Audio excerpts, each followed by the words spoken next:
Manok ng bayan, Chooks-to-Go, kilas go! Manok ng bayan, Chooks-to-Go, kilas go! Manok ng bayan, Chooks-to-Go, kilas go!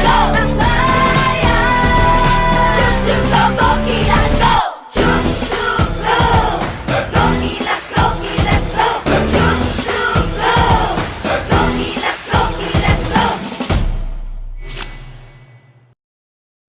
Hello everybody, what's up? We are here sa week 9.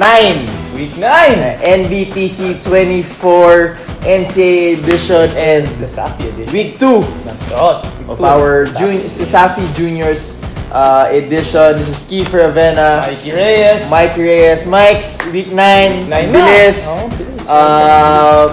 Nandito naman tayo to rank this week's top high school ballers from the NCAA and at the Sasafi in Cebu. So, since week 9 na nga to, I'm sure alam nyo naman that NBTC24 is here to expose and of course put the spotlight on these players na gumagawa ng mga kanya-kanilang mga pangalan sa high school level natin. Exactly. Para alam natin kung sino expect natin Yes. pagpasok ng college.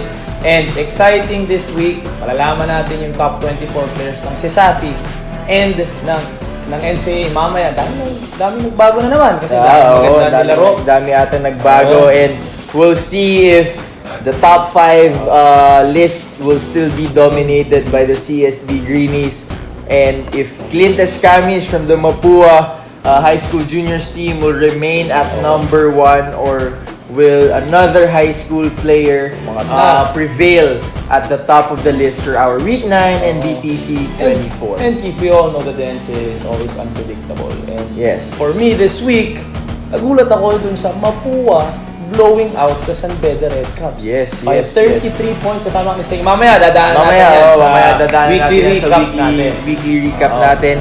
And you know, a lot of stories coming in, you know, the opening of the UAAP, college basketball has started, you know, this is one of the seasons na talagang kaabang-abang sa mga basketball fanatics.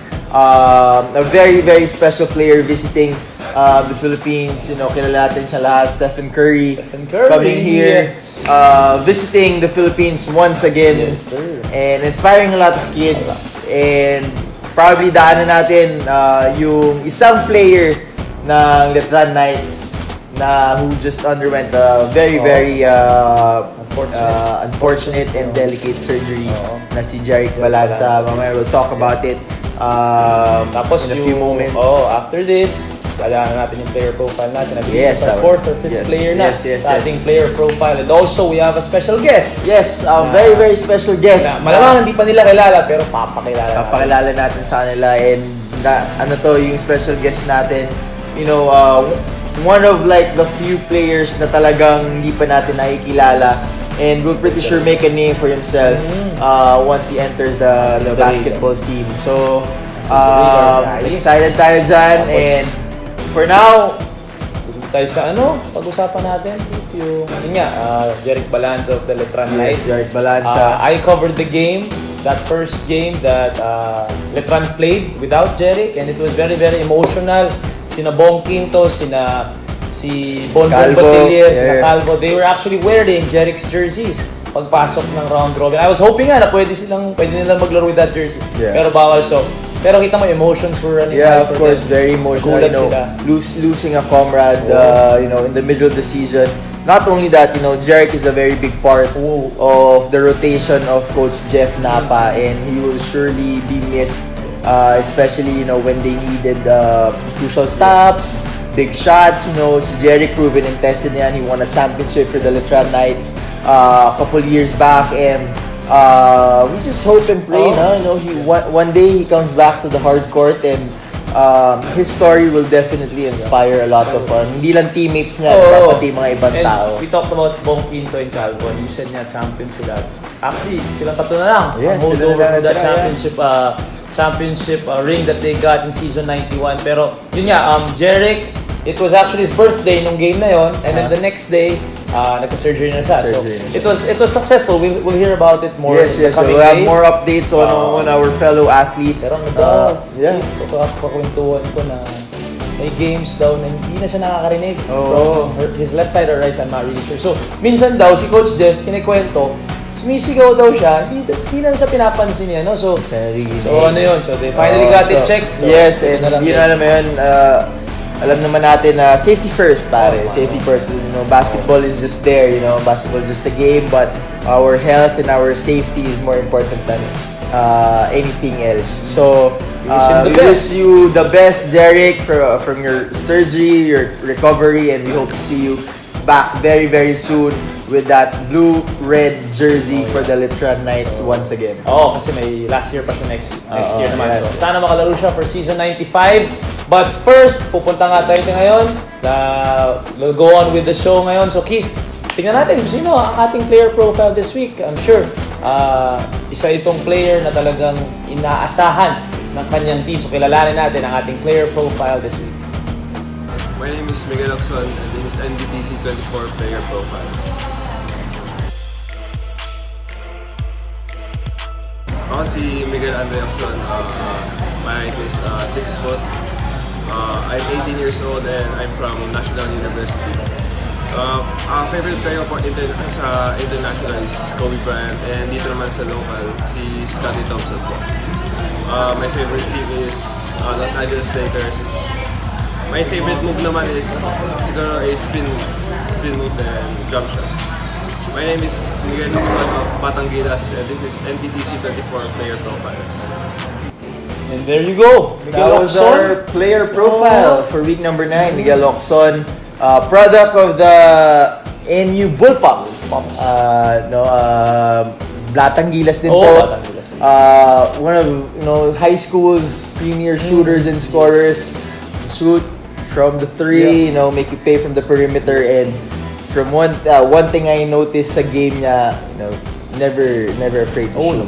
Never afraid to shoot the ball. Shooters will shoot. Well, if you have that touch, might as well let that fly. No, always. Pero yeah, in season 1 of NBTC24, laging nandun si Miguel Oxon sa ating top 24 players. Unfortunately nga lang, hindi siya makakalo this year kasi na-clear nag-move up na siya. But na-clear si Troy. There are better things in store for him, the better opportunities while he makes up for the things he can still improve on while sitting down and playing his residency year for next year. Yes, who knows? He might be more than ready to help the NU Bulldogs for season 82. It can actually be a blessing in disguise. Alam mo naman mga surprises tayo, mga ganyan players. Katulad ng ating guest. Surprise ang guest natin. Sino ba to, Keith? Our guest, alam natin na ang PhilAms, marami nang umaano dito sa Philippines. Sa FPBL lang naman bawal. But sa college level, even sa high school level, we try to get as much talents as we can. Not only to develop for our national team, but at the same time, it gives them more opportunities, to make a better life, better career, whether in terms of basketball or in life in general. And our guest is the 10th Division 1 Filipino player to play in the NCAA division. He hails from the University of California, Berkeley, where few noticeable NBA players already went to college, like Jaylen Brown, kilalang yan. And he also worked out with the first NBA player to have a Filipino descent, si Raymond Townsend. He played in the first. Hindi mo nakilala si Raymond Townsend, pare.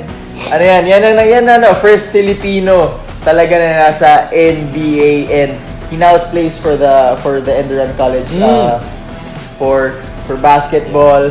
Let us all welcome Volandre Chauca. Damn, that's the hard. Yes, Volandre. That's a tough name. Volandre Chauca. I thought it was Brandon. Volandre. Where does Brandon come from? That's a name given by birth, but Volandre is my middle name. It has a lot of cultural meaning. It's Peruvian and Spanish descent, so English it's Brandon. No, it's just Volandre. Basta Volandre, bro. Hirap. Volandre. So, What's up, man? Welcome to our show. Yes, Welcome thank to you for our having me. small and special set. Let's just cut to the chase, man. How have you been doing? How long have you been here in the Philippines? Just tell them something about you. Just Good. get to know you. I've been here about 2 months, 2.5 months. My sister is here with me. I stay in McKinley Hill. I go to Enderon College. Our first game is Tuesday, 1 p.m. by the way. So Wow. come through. I don't know, guys. No? Nag-plug na. I mean, this is the perfect time to get the fan base going on. You know what I mean? So what's your plan? I mean, My Hopefully. plan is to get a master's from Enderon in business. I already have my undergrad from UC Berkeley. And then hopefully play professional, whether that's the NBA, PBA, Europe. overseas, whatever. Yeah. so you're going pro. Yeah, and then Yeah, I eventually right, want to yeah. get I want to go to like law school, get my law degree. Nice. Yeah. Oh, yeah. Not a lot of players we hear that you want to be Masters. lawyers, masters, and everything. But as the 10th Division 1 player to ever play with the Filipino descent, how is it over there, man? I've always wanted to feel, but I never had the chance. But I always tried to play in the States. Didn't you play in the States? I did play in the States, pero college, no, I didn't play college okay. anymore. But it was always been a dream. So how is it over there? Especially, Cal Berkeley, pare, Pare, Jaylen Brown. Oh, diba? So how is it over there? How was it playing with Jaylen Brown? So yeah, how was it as a Filipino athlete to play in the States? Were you able to play with Jaylen Brown? Yeah. That's one of my good friends. Actually, we talk all the time. He's actually very humble. His work ethic is incredible. But he's really like kind of like, I guess, a renaissance guy. Like he likes to do a lot of different things, like play the piano or play chess. Oh, So really? he's not just like a one track guy. Oh, so he's not like your typical athlete. He Yeah. wants to try different stuff. Yeah. And I think from his Instagram accounts, he just worked out in Indonesia with a friend of mine. He just worked out over there. So alam natin na he wants different atmospheres. He wants to be in different environments. He wants to learn from different people. And pag nakita naman natin sa court, very intense, very Grabe. talagang Athletic. athleticism Very through the roof. And we talked about behind the scenes earlier. You worked out with the Raymond Townsend. Yeah. Oh, si Raymond. You worked out with him. So how was that, man? I've always tried to reach out with Raymond before. Sadly I wasn't able to get the chance, but I was able to hear a talk when he went to Ateneo's practice in LA when we were there. So I had the chance to hear and inspire a lot of things, and we get inspired with a lot of things he said in his story. So how was it working out with Raymond Townsend? Well, it was great. He's obviously known as one of the greatest shooters to come out of UCLA, and obviously the first Phil blood to play in the NBA. So working out with him, it's very he focuses on like kind of the basics, or I guess the foundational stuff of shooting. He's mentioned you a few times actually. Oh, really? I think we were supposed to work out a couple of times. Probably. Yes. Ang manok ng bayan. But yeah, he's great. Yeah, he's like a mentor to me. We talk all the time. Yeah, I mean, with everything, foundation is the most important. Parang sa relationship. Yes, Just like in a relationship. Babes, diba? love talk. Love talk ba to? Diba? Basket. What's the most Pag mo important muna ako thing, tanungan bro? about love, bro. Wala ko alam dyan. Foundation. Wala ko alam dyan, bro. You'll get it from the foundation. It's not how long, ha? It's how. Gano'ng katigtiba yung foundation. Di oras yan. To all the ladies out there, as Mikee Reyes. To all our viewers, Nalipat pa. Mikee Reyes. Nalipat pa. Anyway. So, meron tayong game. Yeah, we'll have a game. Have a game. Because all our guests go through an exciting game wherein they will be tested. Not because we all know you all can play. Obviously, our guests here, everyone can play. So we're gonna test you. A different side of you will be tested. So today we will test your Tagalog ulit. Yes, Tagalog. Can you speak Tagalog? No, I can't. Can you understand Tagalog? A little bit. So naiintindihan mo ako? Hindi niya ako naiintindihan. Hindi niya ako naiintindihan, guys. Okay, game. Directions, left, right.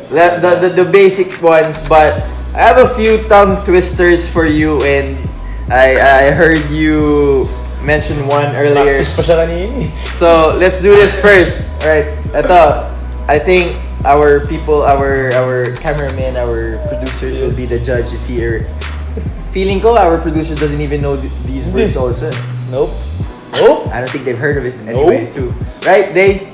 Right? Ano naman tayo dito? Pare lahat tayo. Alright. So first word is nakakapagpabagabag. Do I get to see it like spelling or no? Here it is. Nakakapagpabagabag.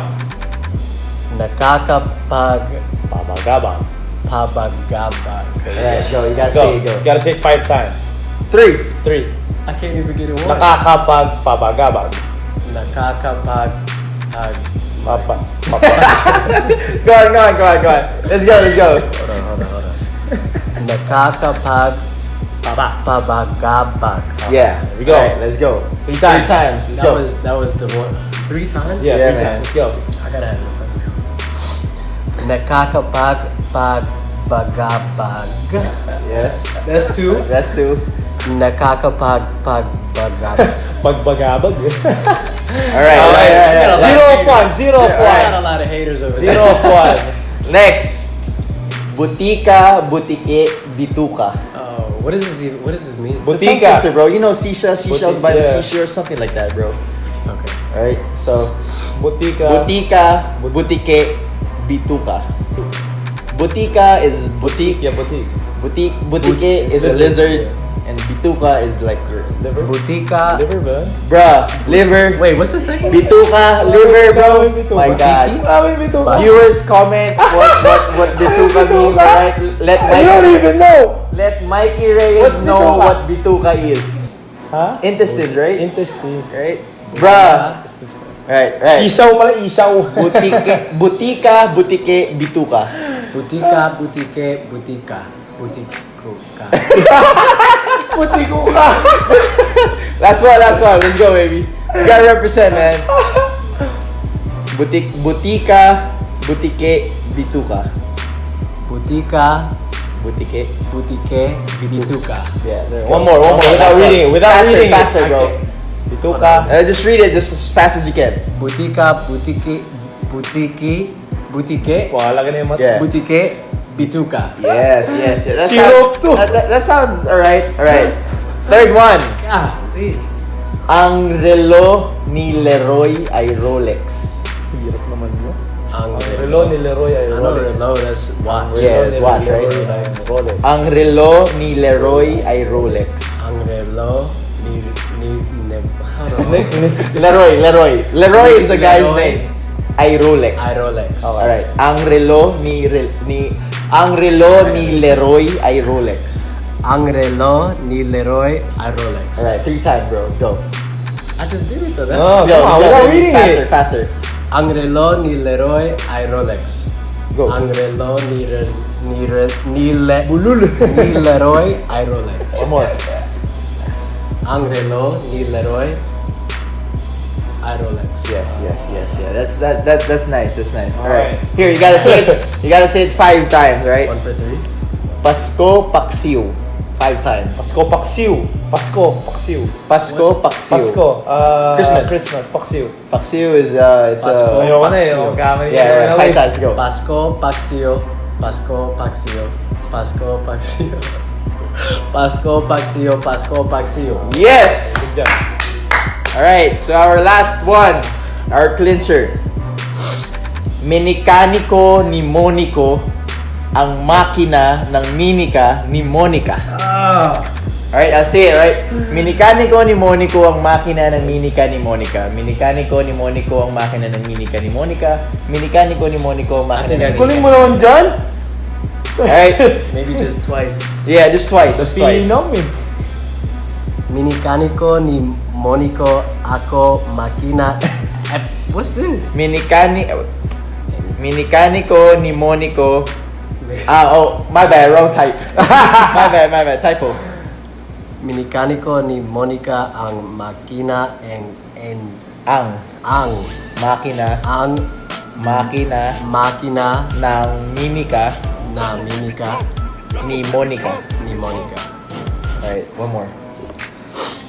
Minikaniko ni Moniko ang makina Ang ng Minica. Minika ni Monica.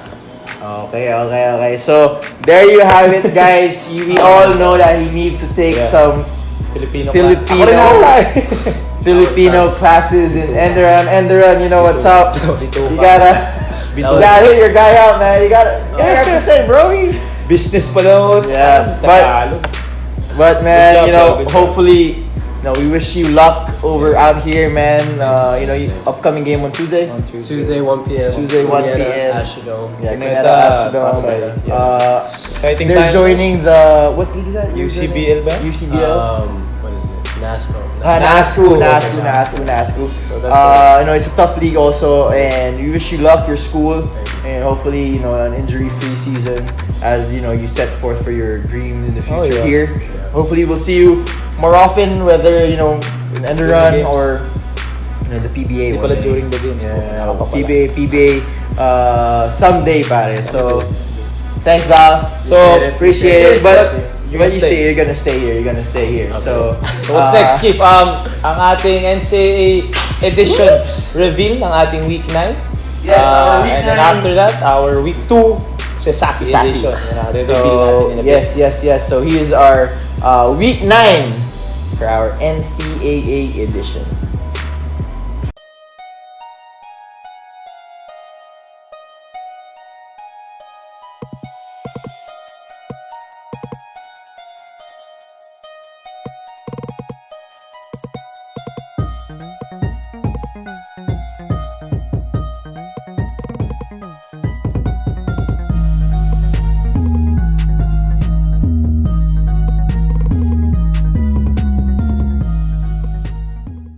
And there you go, our top 24 players sa ating NCAA edition and Sasafi edition. Yes, pare.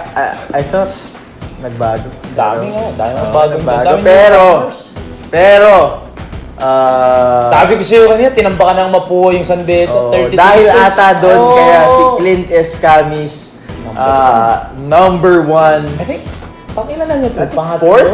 Third or fourth? Something like that. 4 out of 9 weeks being number 1. Clint Escamis is one of the most highly touted high school players here.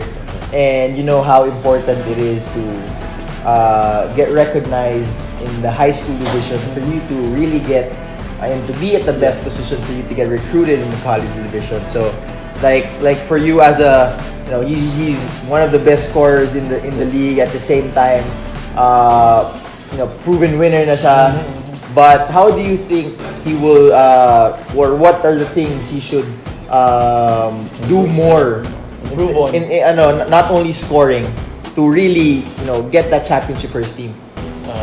I think it's gonna be mentality. If you can make the people around you better, then it's gonna make your job a lot easier. Yes. So if you can just bring along 1 or 2 guys and 1 or 2 of like the top guys on the team and help lead your team and get the most out of every player, then it'll be a lot easier to reach that championship. Yeah, especially when the season gets longer and longer. Defense gets tighter on you. Everybody's just gonna go Because after everyone's you. just gonna key on you, so everyone else gotta step up. Exactly, and that I think was also a mark of a great player if you can bring a couple guys with you and make them better.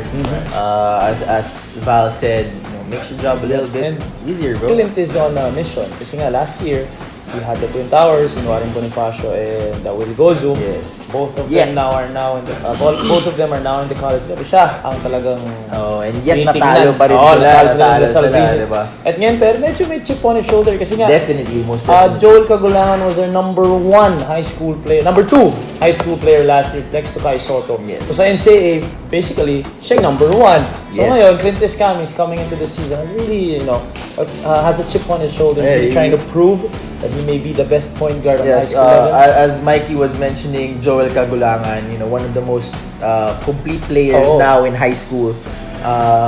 He was Triple the finals double. MVP, he had a triple-double. Ito. He's a small guy, like he's a point guard, Yeah. but as a veteran, he does a lot of things. He contributes in scoring, rebounding, leads the team in assists, leads the team in leadership-wise. Depende sa pato. Yes. And, with Clint Escamis, he knows he has a big target on his back. He's trying to chase Joel Cagulangan. As an underdog, you know how underdogs do. So, I don't think you know how underdogs do. no, I do, I actually do. But, we'll talk about Clint Escamis more. Right now, Tignan natin yung mga recent games. Oo, yung mga games na how many, Week 9. 33 points ang tinalo nila sa San Beda. And San Beda is one of, if not the most storied high school programs in the Philippines, in the country. So, with Mapua having that blowout of a win, I think Statement yun. Statement win. like for you, in the NCAA, statement games are very much important, especially on your rival, right? Yeah, very important. There are a lot of University of Californias out there, Yeah. and like how do you fare against those guys? Especially like how's the atmosphere when you play against each other? It's always the edge. Everyone's a little edgier in games like that. Like when we play a UCLA or a Stanford or Arizona. Yeah.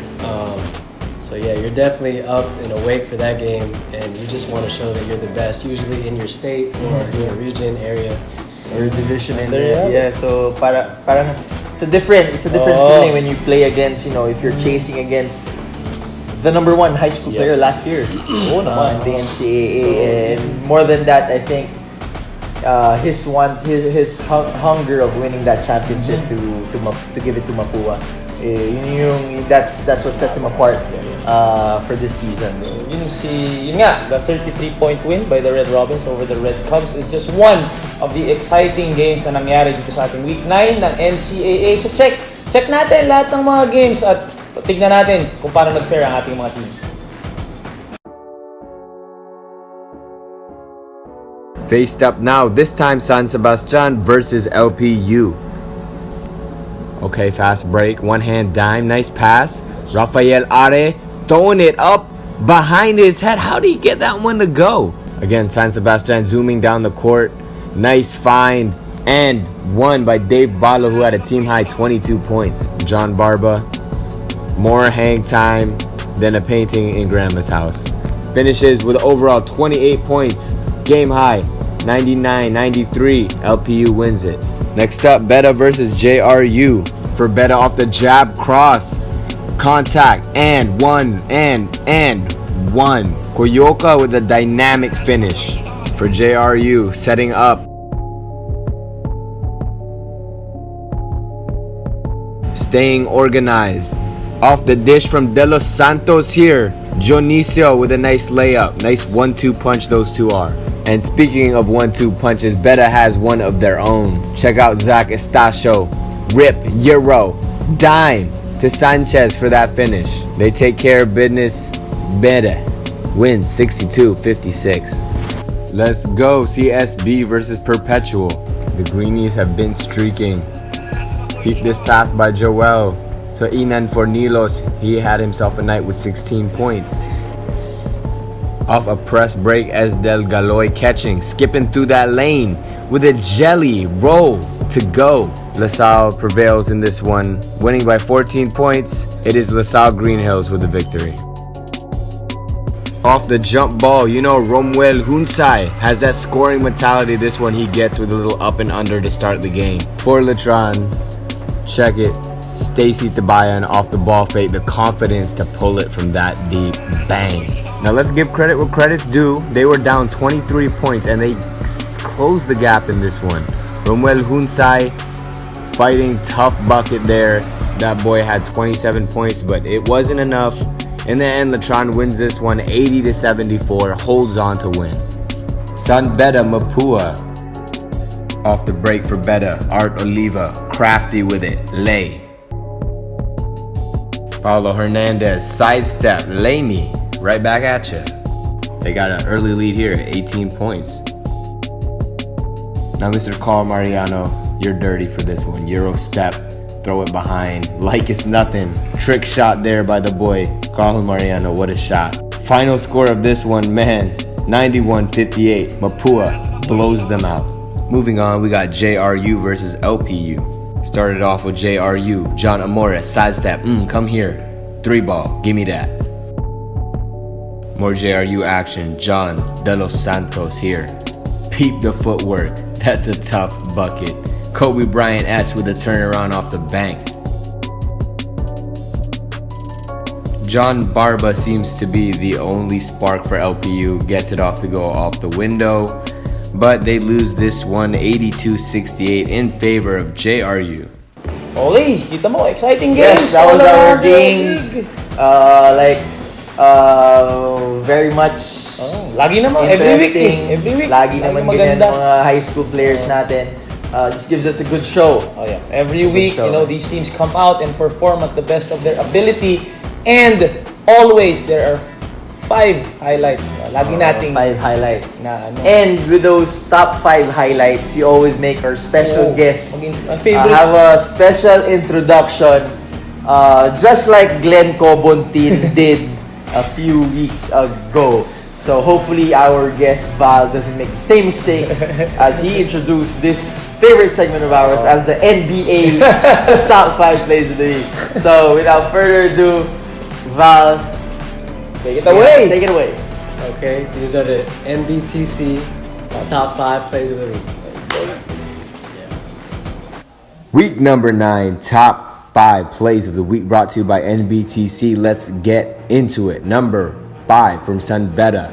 It's Koyoka with a nice jab, cross, and the 1, 2, 3, 4, 5 bounces and in. Wow. Had a magnet on that ball. What a finish. John De Los Santos at number 4. Master with the ball. Trickery. Peep the footwork. Peep the balance. That's nice, ladies and gentlemen. At number 3, we are getting down to the highlights of the highlights now. Ray Barkuma here off the catch for Perps. Look at that flying motion with it. Nice finger roll. Nice and easy. That's tough. From San Sebastian at number 2. Rafael Are here. Whoop! High up in the air, reverse. Check it one more time. Peep the altitude and gets it to fall. And at number 1. Off the steal, Carl Mariano first showing his athleticism. Now, the magical backward shot. Carl Mariano, how did you do that? Let's take a look again. Off the Euro. Shoots it. Proper form. Backwards. He has a feel for the rim. What an incredible shot there. And that's it. That's our number 1 play for week number 9. And those are our top 5 plays for week 9 of Top the 5 NCAA. plays of the week, man. Exciting plays. Probably he's not used to plays just like those. Na-cornea na ata. Yeah. Na-cornea ni. Karabali like, ugh. Those are highlight plays Those over are here. highlight So plays you gotta over here, bro. chill, You gotta, bro. you gotta appreciate. You gotta appreciate. You gotta respect, You gotta bro. appreciate. And fun times, exciting times, especially the season gets deeper and deeper to the playoffs. And Second round na. just curious, because how many games you play in a season for you guys? NCAA. NCAA. I think it's right around 30, depending on if you make the NCAA tournament, right around 30 plus games. 30 plus games. That's a lot. And you know how important each and every game is, especially if you want to make it to the dance, right? So just like here in the NCAA Junior Division is very much important as the race gets tougher and tougher to the Final Four, bro. So, exciting times ahead sa ating NCAA and exciting times ahead din dito sa NBTC24. But first off, thank you. Thanks, Val. Thank you. Appreciate it, man. I wish you Enjoy good it. luck. Appreciate it. Appreciate it. Wish you Thank for good having me. luck. And I hope to see you in the pros soon, whether it be in the NBA or in the PBA. I hope to see you compete with yes. Mr. The Phenom, Kiefer Ravena. And Mr. Loverboy, Bituka. Isaw nga yun. Wait, I'll just have one question, just a shout out. Tita Marisa, are you there? Tita Marisa? Just to let you know, Mikee Reyes thought Bituka is the liver. Ano ba liver? Alright? Atay. Tay. Alright? Guys, Hard. What is hard? Puso. tita, not talk about Wala that. tayo alam to. Vulnerable. Slap. Vulnerable. Vulnerable pa. Damage. Tita, tigil na natin to. Tapos na. Follow nyo na lang kami. Our social media. Follow. YouTube. And follow us on our Sana YouTube ako. channel, NBTC. And no, that's a wrap for week number 9. Sure. This may be our worst episode to date. Thank you very much again to Palandre Chauca. Good luck to you. Thank you. Yung ano mo? Ito nga. Manok ng bayan, Chooks-to-Go. Kailangan natin ito. Boss Ronald Mascarinas. Oh. Boss Melmac. Rebel Sports. Yup. Defend the perimeter team, Rebel Sports Pilipinas. Thank you very much for all Thank you the very apparel. much. And of course, the chicken na kinakain namin gabi-gabi. Again, Chooks-to-Go. tapusin na natin to. Mr. Kiefer Ravena. Mr. Mikee And we will Reyes. see you next week here sa NBTC24.